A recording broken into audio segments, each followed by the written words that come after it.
From a statistical standpoint, the Turo bookings have increased by more than 25% annually just in the luxury car segment.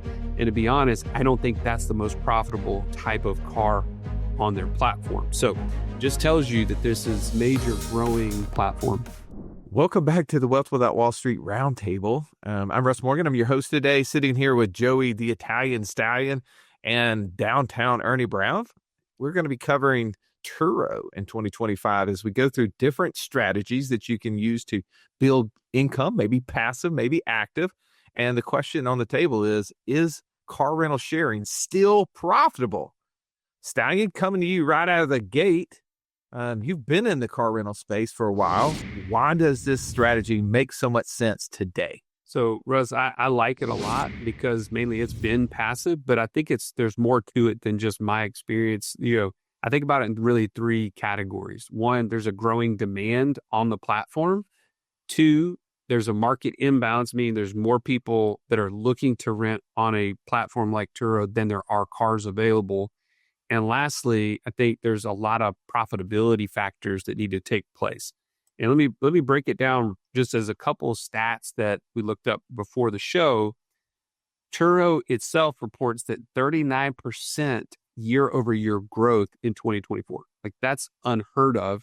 And it also tells us that it's actually looking and projecting to be a $12 billion industry in 2027.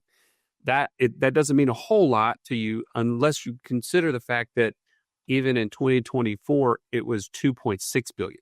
So this has a major increase on the horizon. And I think if you are considering this world, it's kind of like being in the first or second inning of a 9-inning ballgame. If you've listened to our show for any length of time, you've heard us talk about infinite banking and how we were able to use that concept to create over $50,000 a month in passive income. But it's just not that easy to figure out, how does this all connect into my own personal system?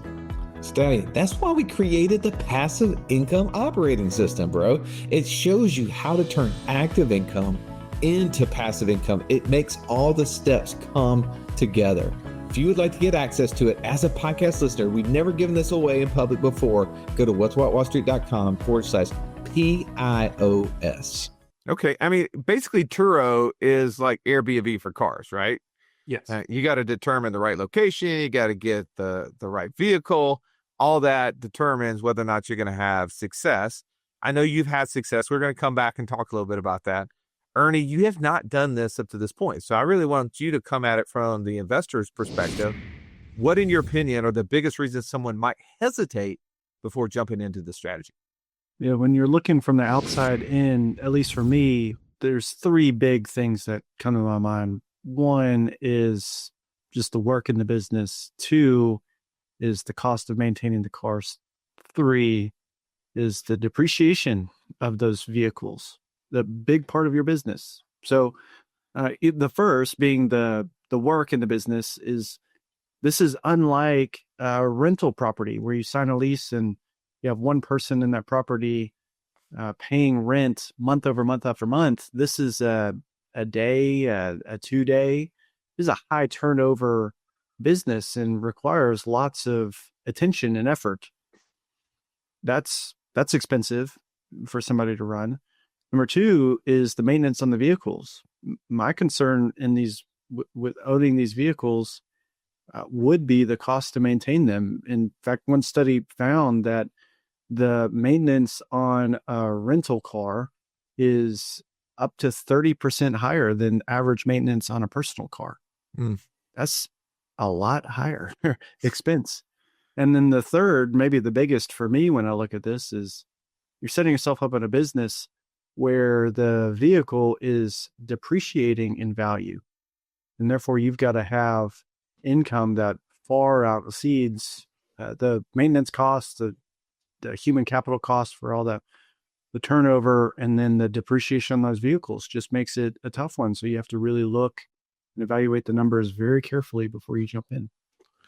Now, I think that's a good point. Like, I started a Turo business from the active side, and I made the mistake early on of not understanding those statistics you just shared about depreciation and what was the cost of the depreciation going to impact my profitability. And I jumped, like that's my profile, right? Just see an idea, do an idea and figure it out later. I'm an experience, got to be hands-on. I gotta see it, feel it, and then I can determine whether or not it's a good idea or a bad idea. I'm not telling you that's what you should do. I'm just saying that's how I typically operate. And when I got into it, I got 2 brand new cars. One was brand new, one was like a year old. And as I started doing the math, I realized there is no way, zero way with those 2 cars I had to make money. It just was not available because when you looked and you added in depreciation, and that's that invisible expense. We always talk about that with If to Bake It, right? That you have to understand what those invisible costs are, like opportunity costs. Well, depreciation is that invisible cost you don't necessarily see every month. Maintenance sometimes is not always happening on a monthly basis, but you start to see it when it pops up and you have to get new tires, new brakes, and those things, as you said, are 30% higher. You're just going to feel those in chunks. And then it's like, wait a second, that just took all of this month, last month, and the month before's profit. I didn't make any money. Is this a good idea? Is it a bad idea? And just like anything, no matter what you're doing, I mean, I think people give the analogy, it's like running a laundromat. Every car needs to have this constant attention to turnover. And if not, if you don't have a system, it's going to eat up all your time. All right. I want to talk a little bit about what this strategy actually looks like. So Joey, how in your opinion has the Turo game changed over the last few years? Is 2025 a better or worse time to get started in your opinion? Well, first and foremost, I want to provide people a resource because I am not the expert in this space. I have been involved in it from a passive perspective, but the people that are doing this at a high level are people like Aubrey Janik, who you've heard on her show before. She's spoken in our events, and she has a course. If you go to wealth.wallstreet.com/cars, she breaks this down at the lowest common denominator, helps you understand all the things we're going to cover today and more. But just from my perspective, I'll answer the Turo platform is getting higher and higher trust factor.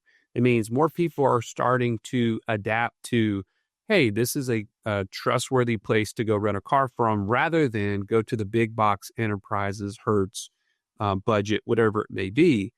And so that is leading to, in many cases, they've actually gotten tighter on their regulations.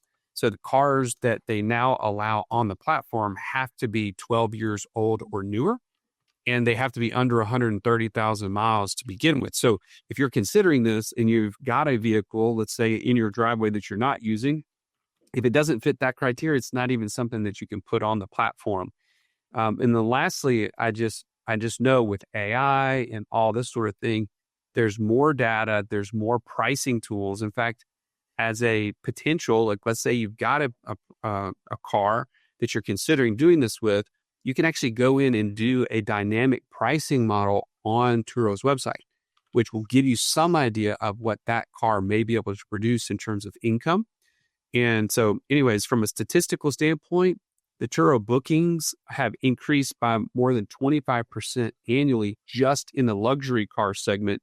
And to be honest, I don't think that's the most profitable type of car on their platform. So just tells you that this is major growing platform. Well, I can tell you firsthand, right? Like my first job out of college was working at Enterprise Rental Car. That was me. I was slinging cars in a shirt and tie, vacuuming up my tie every, third car, it seemed like, sweating to death in a Brooks Brothers suit and going and picking up people sometimes in my own personal car, not because I was going to rent it, because I didn't have one on the lot to rent them. And just to give you some data, I looked this up a second ago. Turo represented only 2.95% of the total amount that was spent on car rentals in 2023. So like Turo is so small in comparison. And so I think the question would be asked is, are they going to be able to compete, right? For those who have been short-term rental hosts in the Airbnb and VRBO market, you've seen how the hotel lobby has really fought back and to try to take back their market share from those hosts. And I wonder, are we going to see some sort of lobbying against Turo? Are we going to see them starting to push back and try to take back some of the market share? Or are they still so small that they haven't yet given them viability? So Ernie, when you think about passive income, Where does something like car rentals fit compared to other strategies for you? Yeah. Well, when you think about this strategy, it is about business. This is a business that you get into. It's not a purely passive play, which I think there's actually advantages for somebody getting in and thinking about operating a business. I think there's typically better evaluation done on the front end before jumping into starting a business compared to making a passive investment. And that analysis, that decision making, better planning typically creates better outcomes. And that's a good thing. This business is more like a short-term rental business than a multifamily investment or syndication or those types of things on the more passive side. So it's very different. Now, the opportunity, though, can still be very passive, just like short-term rentals can be very passive. There's an opportunity to put in place many different types of systems that remove as much of your time that's needed, or systems that can be then used and managed by other people that you put in place into the business that can take this from active business to passive business.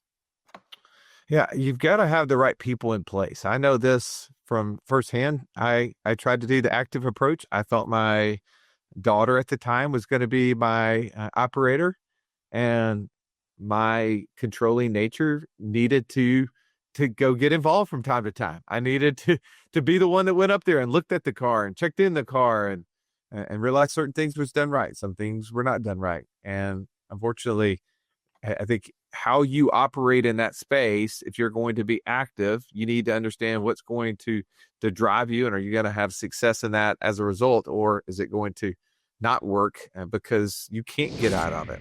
Joey, so walk us through the basics. What does it take to get into Turo or rental car business and get it up and running? Well, I'll tell you, there's a bunch of different ways to do this, but I'll just kind of break it down in somewhat of a step-by-step process. Number one, you have to find the right car. That may be the one that's in your driveway that you're not using, or it may be one that you're going to have to go out and actively find on the market. Typically, for the highest rate of return, and I learned this through Aubrey Janik's course. I'm just going to give her another plug because before her, I had heard all the sort of things about the luxury cars and the new ones and the flashy ones and all this sort of stuff. But the older economy type vehicles have the highest rate of return. And I started to really narrow my focus down because of what Aubrey had shared with me. Second thing, you have to decide on how you're going to manage the business. If it's going to be active, if you're going to do it yourself, or you're going to, have like a tag team within your family, or you're going to hire an operator. In order for this to be a passive business, you're going to have to find the operator, and we can even give you some tips on that here soon. The last thing, or two last things would be get the proper insurance. So Turo has options. And to be honest, it's hard to find things outside of the Turo platform until you have a fleet of vehicles. Like I think there's minimum 3 for options outside of Turo. And then the last thing is understanding the maintenance cost, which you have to factor that in terms of if you're going to have someone on your team that's helping to do those sort of things, or if you're going to have to outsource that to local shops. Make sure that you have the right people available, because time is money in this business. The longer your vehicle is off the road with a maintenance issue, the more it's costing you. And also just people, gouging you with maintenance costs can also be a major issue. A couple of just really quick stats is some of the best performing Turo cars generate $800 to $1,200 per month in revenue. I've seen some of mine in my fleet even exceed that. Economy cars are in the 20 to 30% ROI, while luxury cars are between 10 and 15% ROI. So it just really kind of depends on what you're trying to get into. There was nothing worse than walking into class when you're in school and the teacher saying, "Pop quiz day." Why? Because you were unprepared. Are you unprepared, though, for financial freedom? Don't be. Find out how close you are by taking our 30-second quiz at wealthwithoutwallstreet.com/quiz. Hey, as a fan of our podcast, chances are you're always looking for other great resources to grow your wealth and build financial freedom.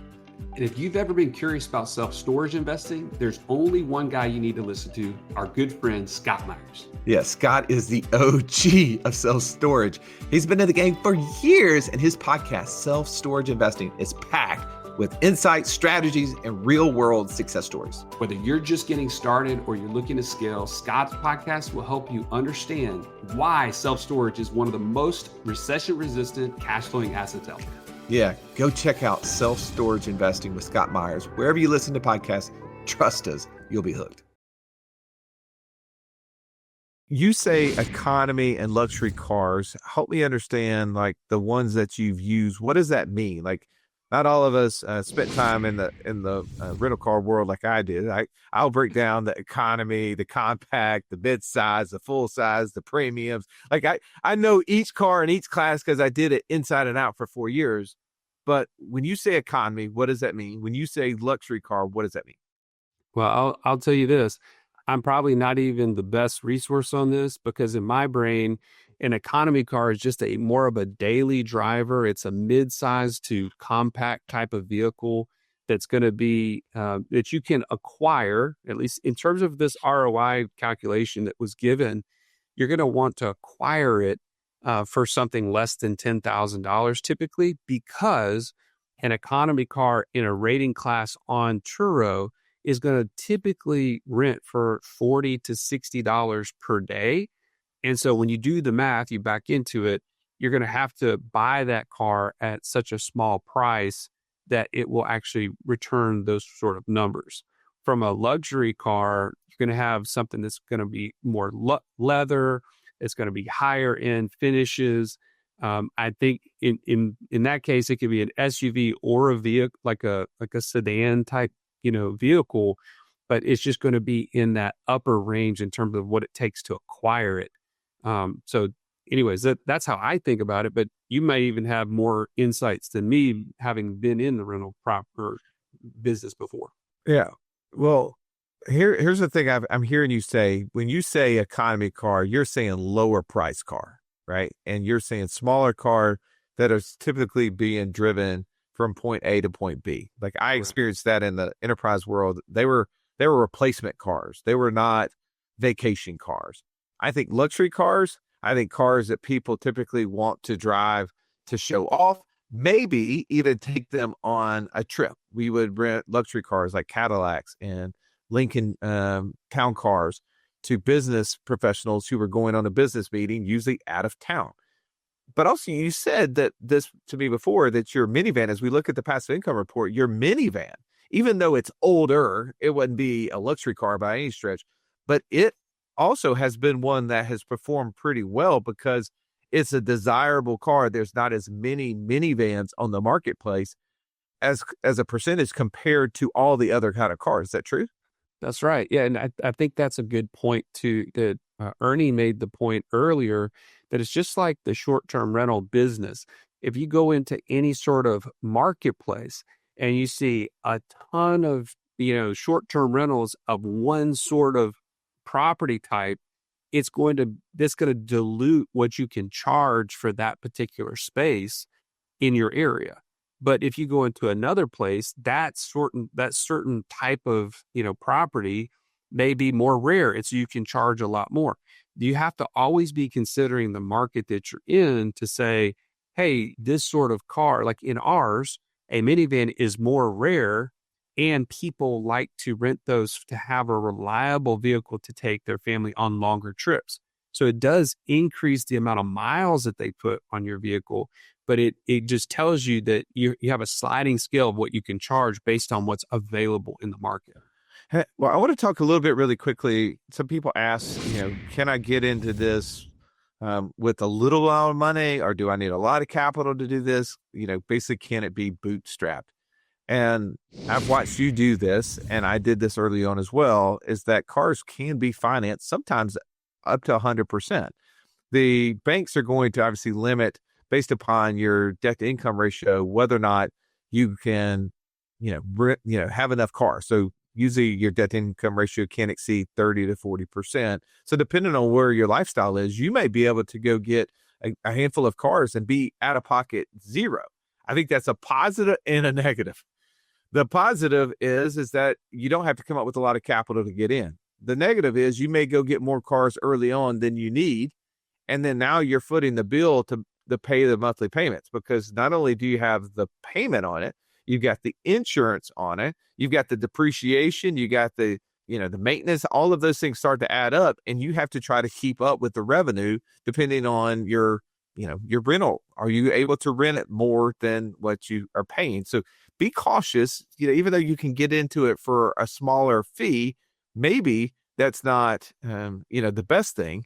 It may be the best thing. I like your idea, Joey, going to what'swhatwallstreet.com/cars to determine if it's the best thing for you at that time. So here's the question: is, in your opinion, Stallion, is it still viable? Like, given the parameters that we've covered, do you believe that, where the economy is? Because I believe the economy is nosediving toward a recession. I could be totally wrong, but I believe we're closer toward going that way than going the opposite way. So if that's the case, I assume people are traveling less. People are going to tighten their belts a little more. Is there still a strong demand or no? I think there is, and I think it's based on what you're seeing on Turo's. Like the big thing that you're learning from the platform is the data, that each and every year it's continued to grow in popularity, more and more adoption to the process. That tells you that demand is growing, and especially in the economy cars and the unique cars. So things that you're not going to be able to get everywhere. Travel trends favor that this is going to continue on. Now, to your point, in a economic kind of downfall, travel may take a hit, and we may see this as complementary to that. I don't know, but Turo is offering more certainty than airport rentals, which I think. I mean, there's a famous Seinfeld episode where he gets a reservation. I'm doing air quotes if you can't see it, and he goes to the rental place, and they say, "We don't have a car." And he's like, "You don't understand. I have a reservation, but there was no vehicle." And that's actually the way of the car rental business. It just kind of has always been understood. That's how it works. Whereas with Turo, I go on, I reserve the exact vehicle, not just a class of vehicle that may or may not actually be in the house when I get there. So I think those things are making this strategy viable in 2025. And, I think more and more people, if they understand how it works, will get into this space. Now, you make a great point. You do you do rent the specific car that you picked out as compared to a class of car, potential class of car. And I definitely was behind the scenes and know that they take reservations without cars. That's 100% truth. And everything does. Hotels do the same thing. Airlines do the same thing. They're all anticipating a percentage of people to not show up. And when, for whatever reason, people do show up, somebody is left out. They're scrambling, and that happens. But also, one of the things I would say, if you believe the market is going down, then my opinion would be that you move away from cars that would be more focused toward travel, right? Usually we see car rental, or when we think car rental as a nation, we think travel. Now, I'm geared the opposite. I think replacement, because that was the world I came from. 97% of all rental cars from Enterprise were replacement cars. Person just going back and forth because the car was in the shop, whether it was in a body shop or a service shop. So I would say that if you were thinking that the market was diving, that we were moving toward a recession, I would be looking for, if I was going to do this strategy, I would only be looking for cars that would meet the A to B environment, like you did with your last couple of cars that you called economy cars, but just smaller cars, right? Just more cars that are lower price point that somebody is like, hey, I don't have, car rental insurance and it's more expensive to go somewhere else. I'd rather go here. But if you think the market is going up, right? Like you think people would be traveling, maybe I would be looking for cars that maybe, minivans or whatever, maybe more apt for travel focused. All right, Ern, in your opinion, let's get you back on. Sorry, I had so many questions there for Joey since he's been doing this. What are some of the biggest red flags or deal breakers for someone considering Turo? Yep. This is a business that seems to attract people new to the process. And for a lot of reasons, this is a great business for somebody who's just getting started to wade into. You've got a platform that you can plug into that allows you to put your cars on. That's a huge opportunity. But for that person who's getting started into this, one thing that I would be concerned about is if you are the person considering this who is required to be at work or strapped into your computer all day, every day, this is going to be really difficult. This could be a fantastic business for you, but in order to get this thing going, to learn it, to run it, to scale it, there's going to be a lot to learn, a lot of time needed, and unplanned time right in the middle of the day when you least could afford for somebody to be reaching out to you about the car broken down on the side of the road. You're going to be needed. And this could be an issue if your time is highly committed, very structured somewhere else.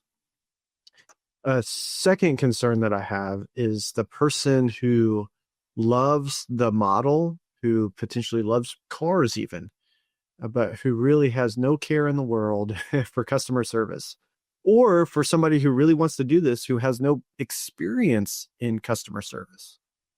This could be a huge danger because this business is dependent upon positive reviews. I mean, that's everything in this hospitality-based business. A few bad reviews can kill your profile in Turo and push people away from renting your vehicle. So as you get started, you need positive reviews. And then another thing in terms of people getting started is understanding the high maintenance and the depreciating value of these vehicles. You have to do the math well in order to understand what it's going to take for this to be a good deal for you and how this business is going to translate into profit for your family, so that if you decide to get in the first place, you have high confidence with high accuracy that you're going to accomplish that objective. That's good stuff. All right, Stallion, you the same question. Are you personally considering putting any more money in this strategy? Why or why not? Well, answer is yes. I've already bought 2 cars for this year and put them on the platform. And within the first 60 days, I've had really good response on the 2 that I bought. The minivan that I've had on there for the last, I guess it's been 20 months or so, is nearing the end of its mechanical life. Almost, it's 185,000. Even though it's still a reliable car on the whole, it just is going to start requiring little fixes along the way, which is going to deplete the profitability. And so we're going to go ahead and sell that vehicle and take the proceeds from that and buy another smaller economy car, just to continue to increase the profit ability and reduce the risk of especially like excessive mileage and maintenance type stuff. So it's my focus to do small amounts into this and to continue to test the waters since it's still so new with these economy style cars. But I really do have high hopes that it's going to be a good ROI. All right, Trav, we've broken down this strategy for you today as we continue down this approach of every one of the ideas that we've seen through podcasting and meeting different people that have come on and share different ways that you can build passive incomes. This was just one more strategy for you to consider, whether it's for you or not. It's no magic ATM, if you will. It requires your investor DNA to be matched up, you to understand the mechanics behind it, whether or not you're going out and finding that right operator, you're finding the person on Turo. I don't know if we covered that. I want to make sure we touch on this because one of the things you shared with me, Stallion, is that if somebody was looking to find an operator, the best way would go to Turo in your city, look and see who has the most cars. And so if you're trying to find someone to do it for you, I would reach out to them and see if are they interested in co-hosting. If you're looking to be active, right, like you would start with 1 or 2 cars and then you can test out the waters. And if you then maybe hand that off to a company like the one that's maybe doing the most in your city, or find someone in your network that's interested in do it. I'd love to hear from you. I'd love to know whether or not this is something that you're interested in. So just in the comment, wherever you're listening this to, just put Turo if that's something that you're interested in doing. That way I can kind of get a gauge of how many people are in 2025 listening to this are interested in doing that. We'll see you in the next episode. This has been the Wealth Without Wall Street podcast. Don't forget to subscribe to the show to break free of the Wall Street mindset and begin building wealth on your own terms in places you understand so that your wealth will never run dry. See you next episode.